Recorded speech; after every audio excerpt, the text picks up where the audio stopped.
हालात थे कैसे निकाला गया। हंडू साहब, क्या लग रहा है आपको, एक बार फिर से ज़ख्म खरीदने की कोशिश की जा रही है, या उस ज़ख्म को छुपाने के लिए, यानी कि जो इस वक्त सरकार मौजूद है वो अपनी वाहवाही लूटने के लिए इस पिक्चर को बना दिया, क्योंकि पिछले 32 साल से कोई पिक्चर नहीं बनी। इस वक्त जो सरकार पावर में है, काम तो वही करवा रही है ना इस वक्त। विवेक जी, सबसे पहले आपका मैं गुलशन जी बहुत बहुत धन्यवाद करता हूँ। मैं आपका आभारी हूँ कि आप आए, अपना टाइम निकाला है। बात ये है कि आज की डेट में ये एक पहल है जो अपना विवेक अग्निहोत्री जी ने की है देश के सामने, दुनिया के सामने सच्चाई रखने के लिए कि वो काली रात 19 जनवरी 1990 को क्या हुआ। इससे पहले भी ऐसा नहीं है कि इससे पहले भी प्रयास नहीं हुए। सबसे पहले इसका प्रयास किया था अशोक पंडित जी, जिन्होंने एक पिक्चर बनाई थी जिसका नाम था शीन। उसके बाद में विनोद चोपड़ा की भी आपने शायद सुनी होगी, एक पिक्चर उन्होंने बनाई थी, तो उन्होंने उसको डिप्लोमेटिकली थोड़ा सा डिफरेंटली, क्योंकि सेंसर बोर्ड इंडिया में है, उसको मद्देनज़र रखते हुए उन्होंने पिक्चर बनाई थी। कुछ सीन उन्होंने उसमें दिखाए थे।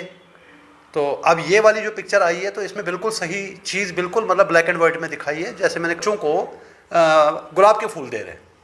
उन्होंने ये भी कहा कि जब इस पिक्चर का प्रीमियर जम्मू में हुआ था, उनको विवेक जी ने बुलाया था, वो वहाँ पे गई थी। वहाँ पे उन्होंने इस चीज़ को आपत्ति भी रेज की थी कि एक मार्टियर को आप रिस्पेक्ट कर रहे हो, जिन्होंने लड़ के अपनी जान दी थी। देखिए, आज भी वहाँ पे लोग मर रहे हैं, लेकिन ये एक जवान ऐसा था कि जिसने ये जानते हुए कि आज वर्दी वालों के ऊपर हमला होना है, तब भी वो अपनी ड्यूटी के लिए निकला था, और मरने से पहले पहले उसने पूरी उसकी कार्बाइन खाली कर दी थी। इसका मतलब है कि वो लड़ते लड़ते मरा है। आपने उसको लड़ते लड़ते मरने के बजाय आपने इसको अपनी पिक्चर चलाने के लिए उसको डिफरेंटली किया। उनकी आपत्ति ये, अदरवाइज उन्होंने तारीफ भी की है। उन्होंने बोला है कि जो विवेक जी ने प्रयास किए हैं, ऐसा नहीं है कि कोई बायस स्टेटमेंट उन्होंने दिया या वन साइडेड स्टेटमेंट दिया है। तो मैं आपके माध्यम से ये क्लियर करना चाहता हूँ, उनका कोई स्टेटमेंट कोई गलत नहीं है। उन्होंने जो स्टेटमेंट दिया, उनकी आपत्ति इतनी है कि आपने एक शहीद जो लड़ते लड़ते मरा है। अब इसके बाद मैं एक और उदाहरण देता हूँ आपको।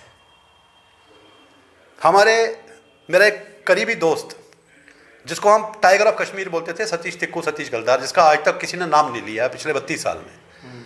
बिटा कराटे ने जब इंटरव्यू दिया था, पहला जो उसने एक्सेप्ट किया था, मैंने सतीश टिक्कू को मारा है। आज तक हमने उनकी सुध ली है, उनके परिवार की सुध ली है। जिनके यहाँ पे उस टाइम पे जगमोहन जी गवर्नर थे, घर पे गए उनके, मतलब मेरे को लगता है he was the only Kashmiri Pandit कि जिसके घर पे जगमोहन जी गए थे उस टाइम पे जब उनको मारा गया। वो भी लड़ते लड़ते मरा है। वो सीन नहीं किसी ने देखा है। जिसने देखा है उनकी मैं आप बीती बता रहा हूँ कि जब बिटा कराटे उसके घर पे आया, वो घर पे ऊपर सो रहा था।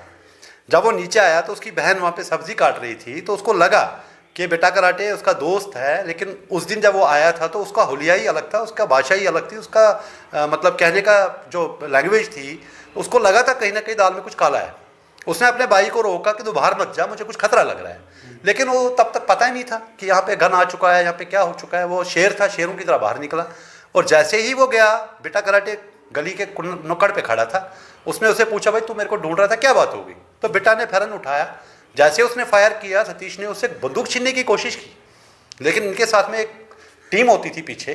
जैसे उसने बंदूक छीनने की कोशिश की तो उन्होंने उसके ऊपर पूरा ब्रेस्ट खाली कर दिया, और ऑन द स्पॉट उसकी डेथ हो गई। बैकअप टीम है। वही सीन इस पिक्चर में नहीं दिखाया गया है। जो इन्होंने जो अपना लेफ्टिनेंट जो अपने हैं, जिन्होंने अभी ये ऑब्जेक्शन रेज किया, उन्होंने भी यही ऑब्जेक्शन रेज की है। बट वो इन द मीन टाइम तारीफ भी कर रही है। ऐसी बात नहीं है कि जो विवेक जी ने इनिशिएटिव लिया है। हालांकि इसमें कई लोग, आज मैं एक चीज़ अपने समाज को मतलब ओपन आईना दिखाना चाहता हूँ। हमारे कश्मीरी समाज के कुछ शायर हैं, कुछ एक्टिविस्ट हैं, उन्होंने कुछ पोस्ट डाले हैं अभी। उन्होंने ये बोला है, उनके पास में ऑन रिकॉर्ड्स है कि जब अनुपम खेर जी से सवाल पूछे जाते थे, वो बोलते थे कि मैं कश्मीरी हूँ, लेकिन मैं पैदा शिमला में हूँ, मुझे कश्मीर से कोई लेना देना नहीं है।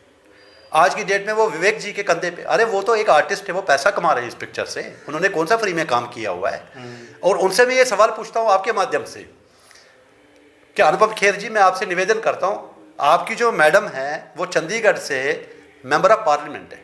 आप ये बताइए, उन्होंने कश्मीरी विस्थापितों के लिए, कश्मीरी पंडितों के लिए आज तक कितनी बार पार्लियामेंट में सवाल उठाए हैं? वो कितनी बार वहाँ पे गांधी जी के स्टेचू के बाहर पे खड़ी हुई कि मेरे समाज को इंसाफ चाहिए? ये लोग हमें बेच रहे हैं। जो अनुपम खेर खुद बोल रहा है कि मुझे मतलब मैं शिमला में पैदा हुआ, मैं शिमला में बड़ा हूँ, और उनसे मैं एक सवाल और पूछता हूँ, वो 32 साल कहाँ थे? वो पिछड़े मना रहे थे। हाँ, 32 साल में पिक्चरें बना, क्या इन्होंने इस पिक्चर में फ्री में काम किया है क्या? आज वो बड़े बड़े पोस्ट डाल रहे हैं सोशल मीडिया पे। इन द मेन टाइम हमारे कुछ कार्यकर्ता, कल आपने देखा होगा सोशल मीडिया पे एक नया ऑर्गेनाइजेशन बनी है अमेरिका में, ग्लोबल कश्मीरी पंडित डिस्पोरिया जिसको मैं बोलता हूँ। मैं उनसे भी सवाल पूछता हूँ, कल जब आपने वहाँ पे इतने बड़े बड़े स्क्रीन लगाए, 50 लोग थे वहाँ। 32 साल से हम जंतर मंतर पे प्रोटेस्ट कर रहे हैं, क्या हुआ? कितने लोग थे कल वहाँ पे? एक चीज़ और मैं आपसे पूछ रहा हूँ, कुछ लोग ऐसे भी हैं जो इसके ऊपर और ज़्यादा परेशानी क्रिएट करने की कोशिश कर रहे हैं, जिस तरह से कपिल शर्मा ने भी इसके ऊपर कहा कि इसमें एक्टर्स अच्छे नहीं हैं, ये पिक्चर अच्छी नहीं है। कल प्रदर्शन भी हुआ, लेकिन कुछ बजरंग दल के कार्यकर्ताओं ने इसको सपोर्ट भी की। मेरे को बड़े हंसी आती है इस बात को लेके। क्या सपोर्ट करेगा कपिल शर्मा? वो अपनी दुकानदारी चला रहा है, वो अपना मतलब अपना शो चला रहा है, कपिल शर्मा शो। हम क्या उनसे अपेक्षा रखते हैं? मैं इस वीडियो के माध्यम से इससे पूछना चाहता हूँ, जो अनरब गोस्वामी रिपब्लिक चैनल चला रहा है, या क्या नाम है रुबिका लियाकत है, या सुधीर चौधरी हैं, जब हिजाब कंट्रोवर्सी होती है तो वो 15-15 दिन डिबेट चलाते हैं। मान रहे हो नहीं मान रहे हो? जब घर अवार्ड वापसी गैंग खड़ी हो जाती है, सुधीर चौधरी नादिमर से लेके छत्तीस सिंह पोरा से लेके सारे एपिसोड कवर करते हैं, अपना रिपोर्टर भेजते हैं वहाँ पे। आज वो कहाँ सोए हुए हैं?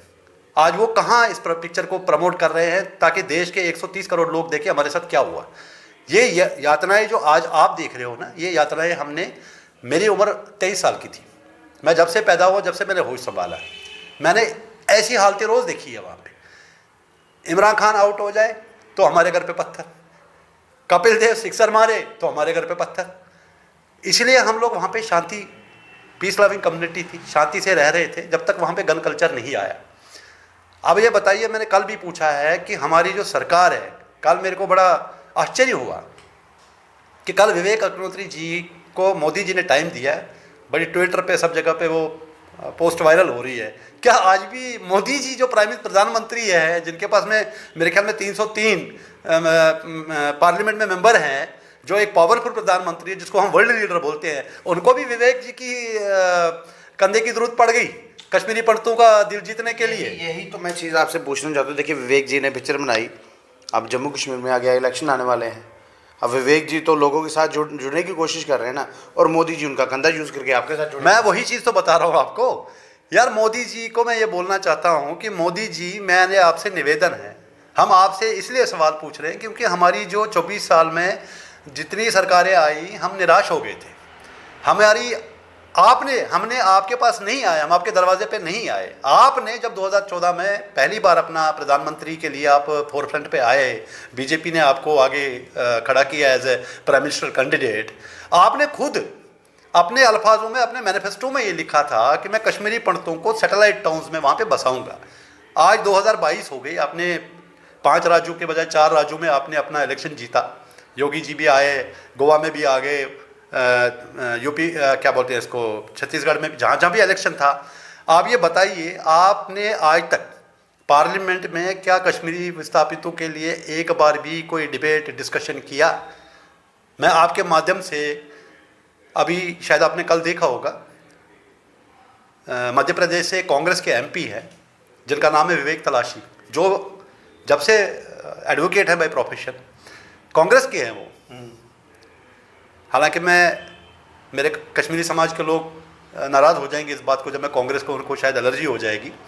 मैं आज उनको आपके माध्यम से धन्यवाद देना चाहूँगा कि वो 17 तारीख को एक बिल ला रहे हैं कश्मीरी विस्थापितों के ऊपर, हमारी रिहेबिलिटेशन के ऊपर। मैं देखना चाहता हूँ, मैं कश्मीरी समाज से भी रिक्वेस्ट करता हूँ कि आप ज़रा वॉच कीजिए, क्या ये 303 मेंबर उस बिल को समर्थन करेंगे? मुझे उम्मीदें बहुत कम है। मैं एक चीज़ आपसे और पूछूंगा, जिस तरह से आपने कांग्रेस की बात की, कश्मीरी समाज कांग्रेस की सुनना नहीं चाहता, लेकिन कांग्रेस ही वो ऐसी सरकार थी जिसने कश्मीरी समाज को जम्मू कश्मीर में बसाने की कोशिश की।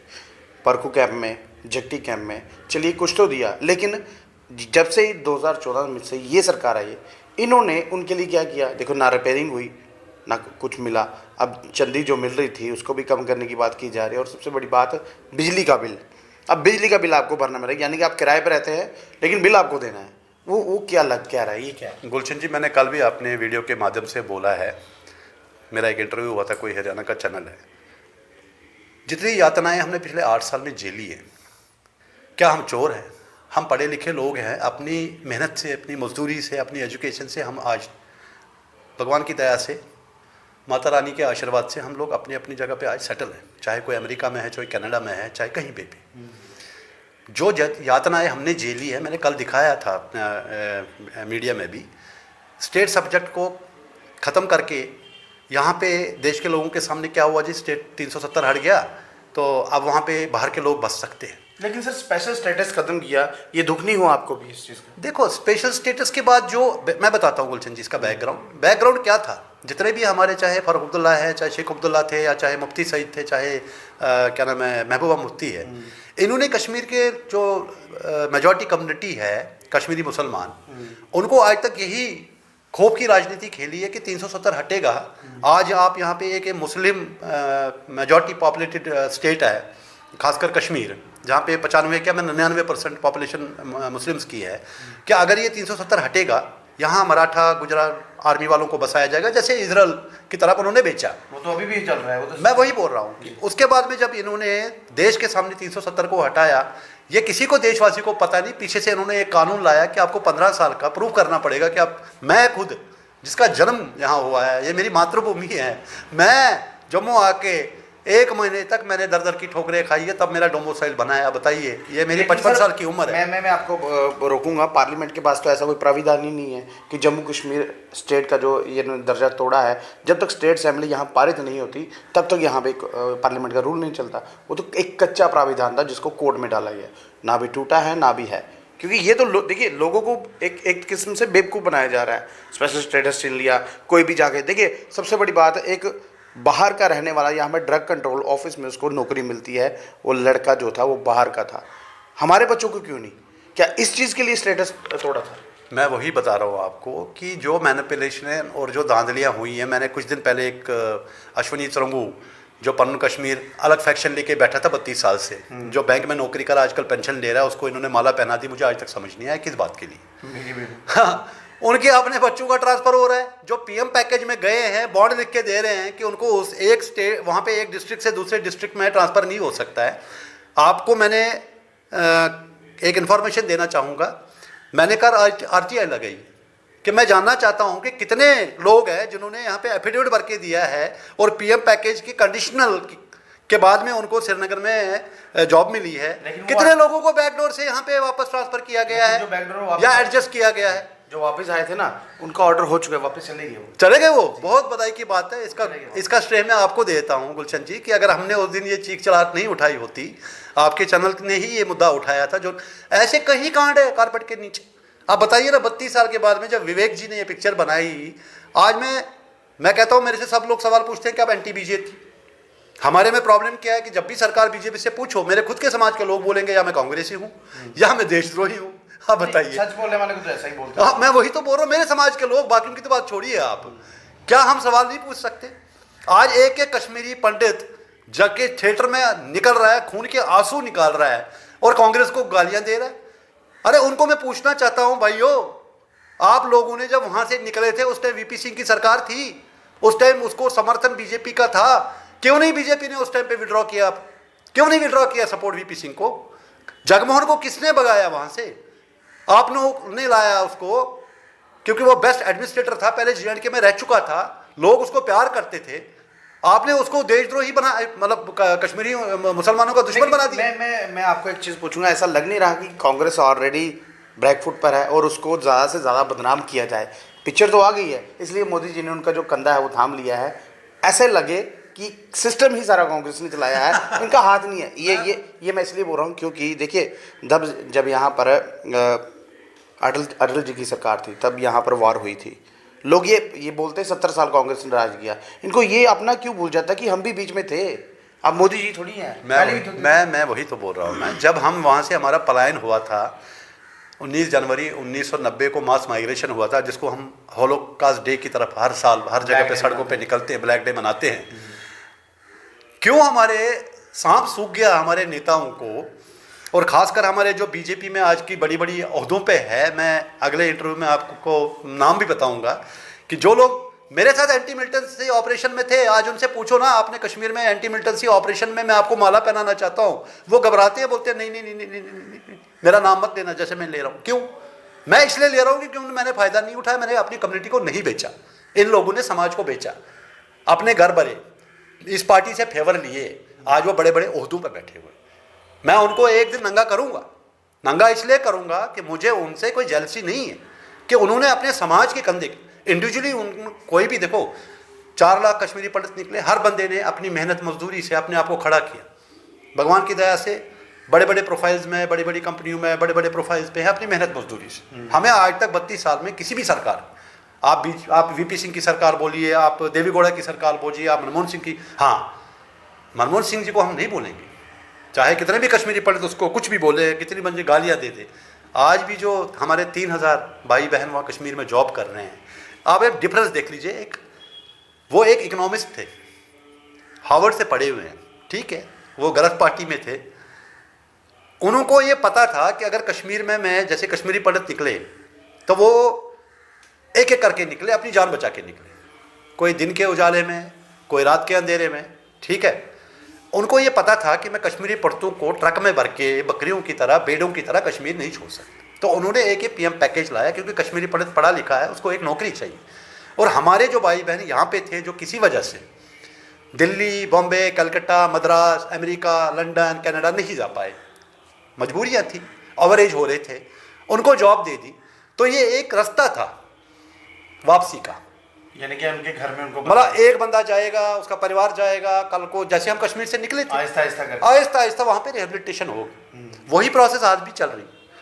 उसके बाद में हमारे माननीय गृह मंत्री, home minister, floor of the house, parliament में बोल रहे हैं कि हमने कश्मीरी पंडितों को 13,000 रुपये दे दिया, हमने इतनी एम्प्लॉयमेंट दे दी। मुझे हंसी बात की आ रही है कि वहाँ पे कांग्रेस के लोग बैठे हैं, अपोजिशन लीडर है निरंजन चौधरी, उसको क्या सांप सूख गया था क्या? इनको तो अपने लोगों ने डुबाया, गैरों में कहाँ दम था, इनकी किश्ती डूबी वहाँ जहाँ पानी कम था। इनके तो अपने लीडर वहां बैठे हुए और वो तमाशा देख रहे हैं। अगर मनमोहन सिंह ने जो बेचारे ने काम किया, खड़े होकर इनको पूछो ना कि भाई इसको आज भी पीएम पैकेज बोलते हैं। मनमोहन सिंह, आप भी जम्मू में हो, मैं भी जम्मू में हूँ, आज भी बोलते हैं PM package. On the record सब देख लीजिए, गूगल कीजिए आप। मैं आपके माध्यम से बीजेपी को सवाल पूछना चाहता हूँ, पिछले 8 साल में कश्मीरी पंडितों को एक्सप्लॉइट करने के अलावा आपने किया क्या? मैं मेरी बात नहीं कर रहा हूँ, मेरी बात छोड़ दीजिए, मेरे समाज के लिए बोल दीजिए। हाँ, जब कश्मीर में लोकल बॉडीज इलेक्शन थे, वहाँ के लोगों ने गन के फेयर की वजह से, क्योंकि उनको रहना है वहाँ पे, उनको चलना है वहाँ पे, रोज़ देखो आप, कल भी रोज़ एक न्यूज़ आती है वहाँ से, इस पार्षद को मार दिया, पीछे वो बेचारी 12th पास लड़की जो टॉपर थी वो ग्रेनेड अटैक में मारी गई है। उनके लिए तो कोई ह्यूमन राइट्स तो उनके लिए है ही नहीं, वो हर बंदा मिलिटेंट है। आप समझ रहे मेरी बात? जो लोग वहाँ जाके हादूस में जाके बैठ के डिस्कशन करते हैं कश्मीरियत के ऊपर, जमहूरियत के ऊपर, वो टनल क्रॉस करके बोलते हैं अरे भाई साहब मुसलमान तो खराब है, अरे भाई साहब मुसलमान तो खराब है। अरे भाई वो खराब है तो आप क्यों जाते हो वहाँ पे? हैं, एज ए टूरिस्ट जाते हैं और वहाँ पे शिकारा में जाएंगे, वीडियो बनाएंगे, मैं तो कश्मीर घूम लिया, मैं तो टूरिस्ट हूँ। अरे भाई जो लोग वहाँ रह रहे हैं, जो बेचारे एम्प्लॉयमेंट के चक्कर में वहाँ पे गए हैं, आप देखिए उनकी हालत क्या है। मैं एक चीज़ और पूछूंगा आप, जिस तरह से यहाँ पर ये बताया जाता है पिछले 3 साल से यात्रा नहीं चली, यात्रा चलनी चाहिए थी या नहीं चलनी चाहिए थी? ये हिंदू केंद्र में हिंदू सरकार है, जो यात्रु है वो आ रहा है, यात्रु चल रहा है, सिर्फ यात्रा को क्यों रोका जा रहा है? और अब इस बार बताया जाए कि यात्रा चलेगी, लेकिन यात्रा के बाद हो सकता है इलेक्शन भी हो, और ये जो सारा सिनेरियो बनाया जा रहा है पिक्चर का, ये सारा क्रेडिट जो है वैसे बीजेपी लेना चाहती है। बात तो वही है ना, कश्मीरी पंडित एक इंटेलिजेंट कम्युनिटी है, सबको समझ आ रही है, लेकिन मेरे जैसा आदमी, क्योंकि मैंने कोई फ़ायदे ही नहीं उठाए ना, मैं समाज के लिए पैदा हुआ हूँ, समाज के लिए लड़ा हूँ, मेरा ट्रैक रिकॉर्ड है। ऑन द रिकॉर्ड मैं आपको दिखाऊंगा। 1990 में आपको कश्मीर टाइम्स जहाँ पे होता था, डेली एक्सेलसियर नहीं होता था, तब भी हम धरने प्रदर्शन करता था। हमें गीता भवन से लेके शिव मंदिर से लेके जितने भी ये कैंप लगे हैं मैंने अपने हाथों से लगाया। उसके बाद में एंटी मिलिटेंसी ऑपरेशन में भी रहा हूँ, ओपनली बोलता हूँ। कश्मीर टाइम में भी एक ऐसा अखबार था जिसे कश्मीरी पंतों के बारे में लिखा था, उसके बाद डूब गया। मैं वही तो बता रहा हूँ ना। तो मेरे कहने का लॉजिक ये है कि इनके पास में आज की डेट में देखो, इनके पास कोई मुद्दा बचा नहीं। राम मंदिर था उनका, मतलब 14 साल का वनवास आ रहा है। चलो मैं मोदी जी को सल्यूट करता हूँ, बीजेपी सरकार को, कि एक सपना था। 370 मैंने कभी ज़िंदगी में नहीं सोचा था कि मैं मतलब अपने जीते जीते देखूंगा कि 370 हटा दिया। उसके बाद क्या हुआ, बैकडोर से डोमिसाइल लाया। उसके बाद में देश के लिए बहुत काम किए इन्होंने, आयुष्मान भारत। अब मुझे एक सवाल बताइए, आयुष्मान भारत कार्ड है, मोदी जी अपने आप को बोलते हैं मैं पैट्रियोटिक हूँ, मैं देश के लिए काम कर रहा हूँ। वो गांधी जी को लोगों ने मतलब गांधी जी को प्रे करते हैं हार्ट से, चाहे मोदी जी हो चाहे कोई भी हो, कि उन्होंने हमको आज़ादी दिलाई है। मानते हो ना इस बात को? गांधी जी का हमारे करेंसी नोट के ऊपर फोटो है, इनका बस चले वो भी हटा दे। हाँ, आप आयुष्मान भारत के ऊपर देखो, मोदी जी का फोटो लगाने की क्या जरूरत है? अरे भाई मेरे, आप जब इंजेक्शन करवाते हो कोविड का, उसमें भी मोदी जी की फोटो है भाई, किस लिए?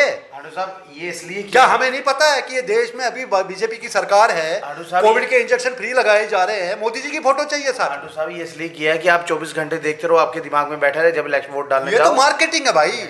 कांग्रेस में सबसे बड़ी कमी है, मैं गुलशन जी आपके सामने बोल रहा हूँ, उनके पास प्रोडक्ट है, उनको बेचना नहीं आता। उनके पास प्रोडक्ट है कि उन्होंने 70 साल में इस देश के लिए क्या किया है। मैं कहता हूँ, मैं तो इस थॉट का आदमी हूँ, आटे में नमक चलता है, नमक में आटा नहीं चलता है।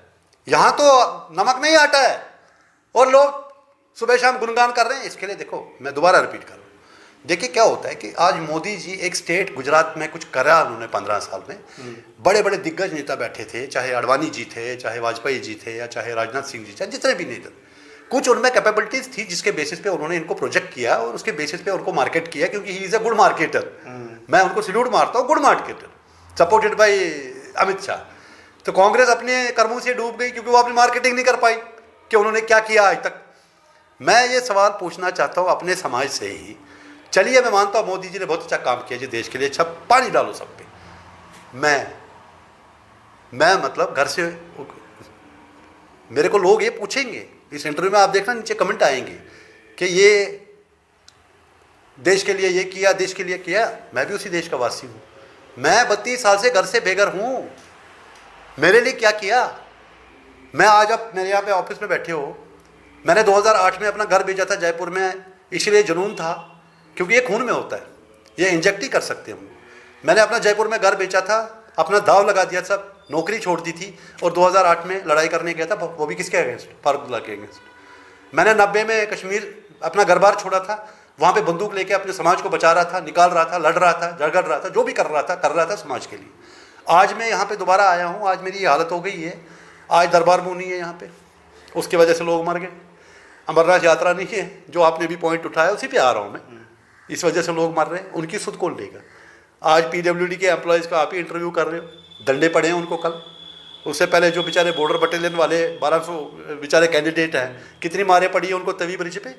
आज आपको यहाँ के रविंदर रैना जी, मुझे माफ़ कीजिएगा, मैं जम्मू में पता नहीं क्या होगा मेरा हशर, रविंद्र रैना जी एक ही जगह आपको दिखेंगे बांगड़ा करते हुए, उसके अलावा आपको जम्मू में मैंने नहीं 6 महीने से देखा कोई किसी मतलब अच्छे कार्यक्रम का उद्घाटन करते हुए, लोगों से मिलते हुए, इंटरेक्ट करते हुए। ऐसा नहीं लगता कि सारी बहुत सी पार्टी हैं, हाँ, लेकिन एक ही पार्टी का अध्यक्ष नाचता है, बाकी तो बैठे हुए हैं आराम से? गुलशन जी, मैं तो कहता हूँ ये बेवकूफ़ हैं, क्या नाम है इनको, विवेक अग्निहोत्री की, कपिल शर्मा के पीछे भाग रहे हैं। अरे जम्मू कश्मीर जो फाइल बनी है, कश्मीर फाइल से कश्मीर के ऊपर बनी है, आपको तो कपिल शर्मा यहाँ मिल जाएगा, आप उनसे कांटेक्ट कीजिए, वो आपको पूरी पब्लिसिटी कर देंगे। जम्मू कश्मीर में नाच नाच के ऐसी कर देंगे कि पूरे लोग सड़कों पे होंगे कश्मीर फाइल्स के लिए। आपको प्रमोशन की जरूरत नहीं है, आपके प्रमोटर तो यहाँ पे कश्मीर में बैठे हुए। माफ़ कीजिएगा, आप भी यहाँ से हो, आप भी मीडिया में हो, आप भी रोज मार्केट में रहते हो, सब जगह जाते हो, आपको वहीं पे दिखेंगे वो। यहाँ के नेता है कहाँ? फिर वो बाद में लास्ट में एक ही चीज बोल रहे, चिंता नहीं करनी, आऊँ बैठे रहा। हाँ, चिंता नहीं करनी, मतलब लॉफ्टर चले ही, इससे अच्छा नहीं हो सकता है। वो आप त्रिकुटा नगर में जाके देख लीजिए, और हमारे समाज के लोग लाइनों में दिखेंगे। किसी को MLC चाहिए, किसी को MP चाहिए। अब ये नई पार्टी खड़ी हुई है जम्मू कश्मीर, क्या बोलते हैं उसको, हाँ, जिन्होंने कल प्रदर्शन किया वहाँ पे जंतर मंतर पे। नहीं, वो तो हो गया अपना ये क्या नाम है, जो भी उन्होंने पार्टी बनाई है, वो कहते हैं ना 100 चूहे खा के बिल्ली हज को चली। ये एक ही थाली के चट्टे बट्टे हैं सारे। उनको श्रीनगर में BJP की B पार्टी बोलते हैं, तो उनका बोलते हैं, हाँ वही तो, वो उनकी तो जमानत मतलब खुद की बचा पाए तो बहुत बड़ी बात है। मैं उनकी बात नहीं कर रहा हूँ, मैं आपको ये बता रहा हूँ कि जंतर मंतर पे हमारा कुछ ग्लोबल कश्मीरी डिस्पोरिया कुछ ऐसा नया ऑर्गेनाइजेशन 32 साल के बाद पैदा हुई, जो विवेक अग्निहोत्री के कंधे के ऊपर कश्मीर फाइल्स के ऊपर कल बड़ी बड़ी स्क्रीन लगाई थी। वहाँ पे 50 लोग नहीं थे वहाँ पे, उनको चेहरा दिखा दिया यहाँ के लोगों ने, भाई हमको अमेरिका और कनाडा से लोग नहीं चाहिए। जम्मू कश्मीर में आपने अगर ये पिक्चर धरना करना था जगती में करते। Jagti is the only point where Kashmiri Pandits are living together in a miserable condition. आप जाते वहां पे दिखाते, देश की आंखें खोलते कि कश्मीर विस्थापित। अगर मैं बता रहा हूं आपको, जब 90 में पलायन हुआ, बाहर से एनजीओ आते थे, बहुत डेलीगेशन आती थी, इंटरनेशनल मीडिया, नेशनल मीडिया आता था। मैं उनको घर घर जाके तो दिखा नहीं सकता था ना हालात। उस टाइम कैंप थे यहाँ पे, जो आज भी पिक्चरों में आप देख रहे हो, जैसे विवेक जी ने भी दिखाया है टेंटू में, वो सीन तो हमने अपनी आंखों से देखे हुए। मेरे को कल आपके एक कॉरेस्पॉन्डेंट ने पूछा क्या आप कश्मीर फाइल्स देखोगे? मैंने बोला मैंने तो खुद देखा हुआ है। कश्मीर फाइल्स तो मेरे ऊपर, मेरे समाज के ऊपर, मेरे माँ बाप के ऊपर, मेरे दादा दादी के ऊपर बनी है।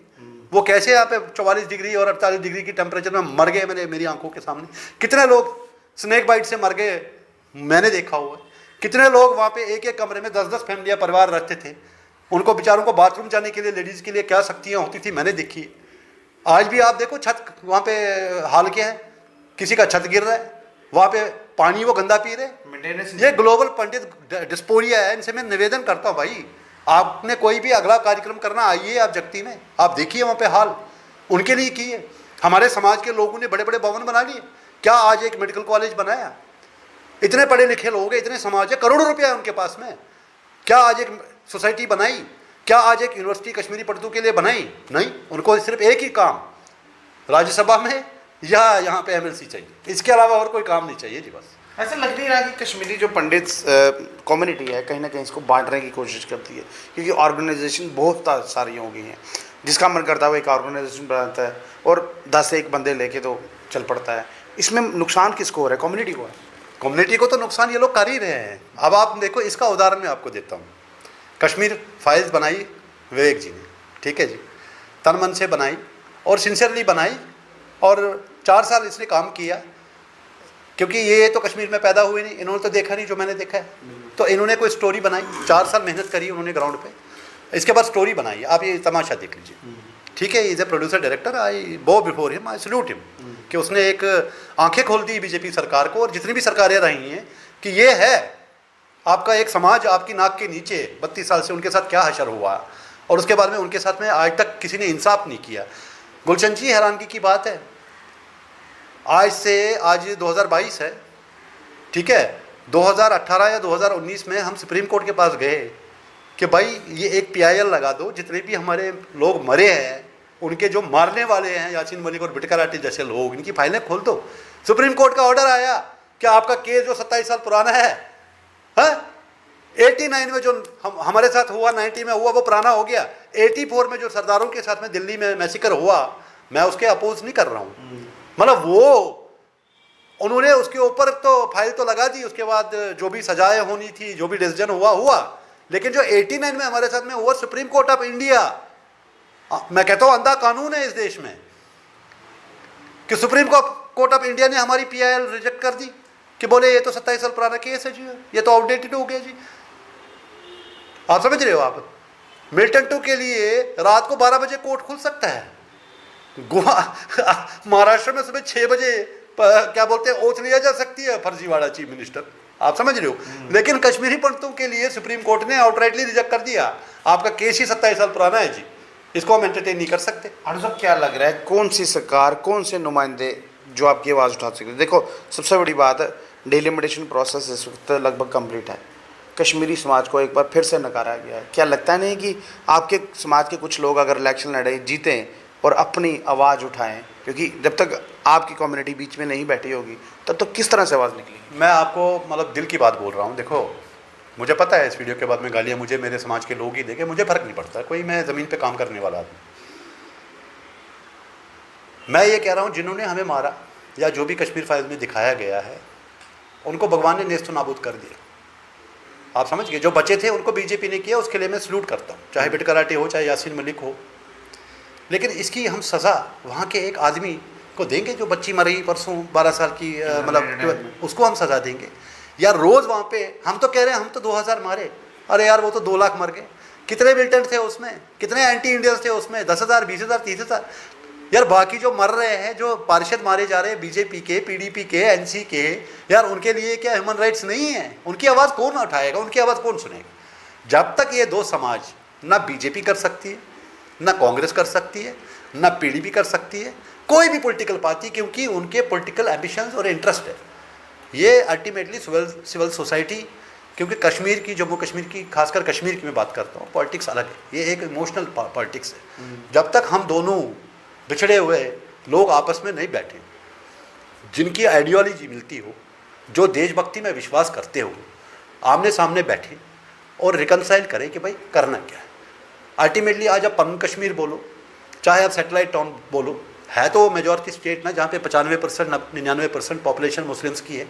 अगर आपको वापस जाना है, मुझे वापस जाना है, तो रहना तो उनके साथ ही है। आप सेंट्रल जेल में तो नहीं रहोगे ना, आपको बाहर भी जाना है ना। आप जहाँ पे भी आपको माना एक एरिया दे दिया जी आपको, आपके लिए वहाँ पे सैटेलाइट टाउन बना दी। लाल चौक जाना है, हबाकदल जाना है, डल लेक जाना है, निशात जाना है, खीर भवानी जाना है, जिठियर जाना है, आपको खरव जाना है, या अपने काम से बाहर जाना है, तो आपको तो उनके लोगों के बीच में ही रहना है ना। तो ये नफरतें जो बिछाई जा रही हैं, इसका एंड कुछ नहीं।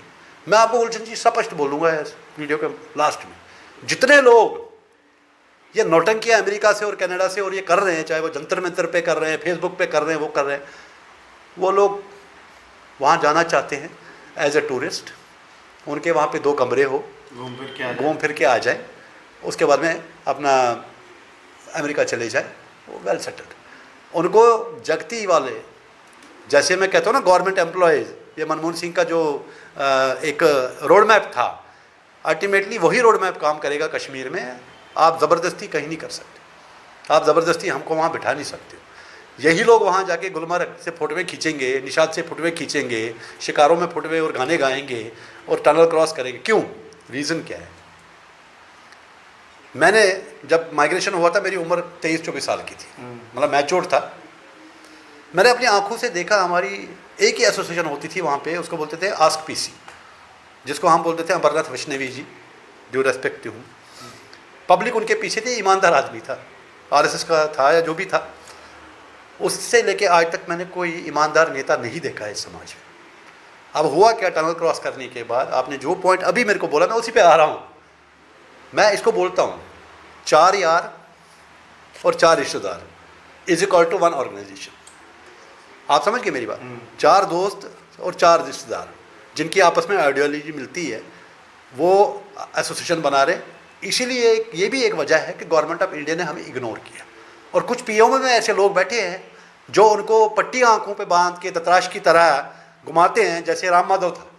राम माधव ने क्या किया, इनको बोला जी चलो पीडीपी के साथ सरकार बनाते हैं। 3.5 साल बाद इनका होश आ गया कि यार हम तो गलत जगह फंस गए, तो राम माधव जी को भी बाहर का रास्ता कर दिया ना। लेकिन कितना डैमेज करने के बाद मुफ्ती सईद इनके सामने लेक्चर दे रहा है, ये लोग बैठे हैं बगल में कि पाकिस्तान को धन्यवाद दे रहे हैं। आई एम सॉरी अगर मैंने कोई गलत वर्ड यूज़ किया, ये मेरे दिल की आवाज़ है जी। वो बोलता ना दूध का जला छाछ भी फूक फूक के पीता है, वो हमारे साथ हुआ है शर। और मैं आपके माध्यम से निवेदन करता हूँ अपने समाज से, अपनी लड़ाई खुद लड़ो, अल्टीमेटली तभी कुछ हो सकता है। और एक लास्ट में आपके इंटरव्यू के एक बार दोबारा का समाज से अपील करना चाहता हूँ कि हमारे जो ये विवेक जी कांग्रेस से हैं, इनका मैं अभी फेसबुक उस पर अपना गूगल कर रहा था, he is a advocate and very honest. आप उनको सल्यूट मार लीजिए। कांग्रेसी होने के बावजूद भी उन्होंने कल जंतर मंतर पे भी अपना एक वीडियो मैं आपसे शेयर करता हूँ, डिक्लेयर किया कि 17 तारीख को ये कोई पार्लियामेंट में पहली बार ये काम बीजेपी का आज भी कांग्रेसी कर रहा है। हमारे मेरी बात को, आज भी कांग्रेसी वो काम कर रहा है जो बीजेपी को करना चाहिए। अब देखते कि इसका क्या समर्थन होता है पार्लियामेंट में, कौन इसको समर्थन करता है, कौन रिजेक्ट करता है। ये बहुत बड़ा क्वेश्चन मार्क है। 17 तारीख को कश्मीरी पंडितों से मैं निवेदन करता हूँ कि वॉच आप देखिए और अप्रिशिएट कीजिए, शर्माए मत। आप छोड़िए पार्टियाँ अलग से, हमें कोई फर्क नहीं पड़ता बीजेपी से, कांग्रेस से, पीडीपी से, एनसी से। हमारा दर्द हम ही जानते हैं। आप ज़रा देखिए कि एक नेक आदमी मध्य प्रदेश में रहने वाला, ना हमने उसको वोट दिया ना हमने उसको जिताया, आज वो जाके 17 तारीख को, हालांकि उसने आवाज़ें जब से मध्य प्रदेश में हमारे कश्मीरी गए हैं लोग, उनकी बहुत मेहनत मतलब हेल्प की है इंडिविजुअल लेवल पे उस आदमी ने, पार्टी लाइन्स को अलग छोड़ के। वो 17 तारीख को टेबल कर रहे हैं वहाँ पे, जिसमें मेरे को जो अपनी सोर्सेज के थ्रू इंफॉर्मेशन आई है वो वही बात कर रहे हैं, सैटेलाइट टाउन और rehabilitation of Kashmiri Pandit in one place one town, उसको टेबल कर रहे हैं 17 तारीख को। गुलशन जी आप भी वॉच रख लीजिए। और देखिए 17 तारीख को जो पार्लियामेंट में यानी कि जो एक बिल डाला जाएगा कश्मीरी पंडितों के लिए, जो सैटेलाइट जो टोन्स हैं वो बनाए जाएं। अब केंद्र में सरकार तो बीजेपी की है, मेजोरिटी भी इनके पास है। अब ये लोग सपोर्ट करते हैं या नहीं करते हैं, वो बहरहाल जो कश्मीर फाइल्स जो पिक्चर आई है, ये हांडू जी वहाँ के रहने वाले थे, 23 साल इनकी उम्र थी जब ये वहाँ से आए। इनको बखूबी पूरा पता था क्योंकि इन्होंने वो वक्त, वो काला वक्त, वो काली रात देखी थी जो आज पिक्चरों में दर्शाई जा रही है। बहरहाल कोशिश ये की जा रही है कि कहीं ना कहीं कांग्रेस को बदनाम किया जाए, पर मैं आपको ये भी बता दूं उस वक्त जो सपोर्ट थी वो बीजेपी की थी, जो यहाँ पर गवर्नर लाए गए थे वो बीजेपी ने लाया था। लेकिन आज भी जो डायरेक्टर हैं उनको प्रधानमंत्री नरेंद्र मोदी ने कहीं ना कहीं बुलाया है वाहवाही लेने के लिए, ताकि कश्मीरी जो पंडित्स हैं उनका वोट एक बार फिर से खींचने की कोशिश की जाए। क्योंकि आने वाले 2-4 महीने तक, 6 महीने तक लगा लीजिए आप, हो सकता है यहाँ पर इलेक्शन हो जाए। कमेंट बॉक्स में कमेंट जरूर कीजिएगा। बाकी आगे क्या अपडेट हमारे साथ जुड़े। नमस्कार। होगा ना 6 महीने तक कर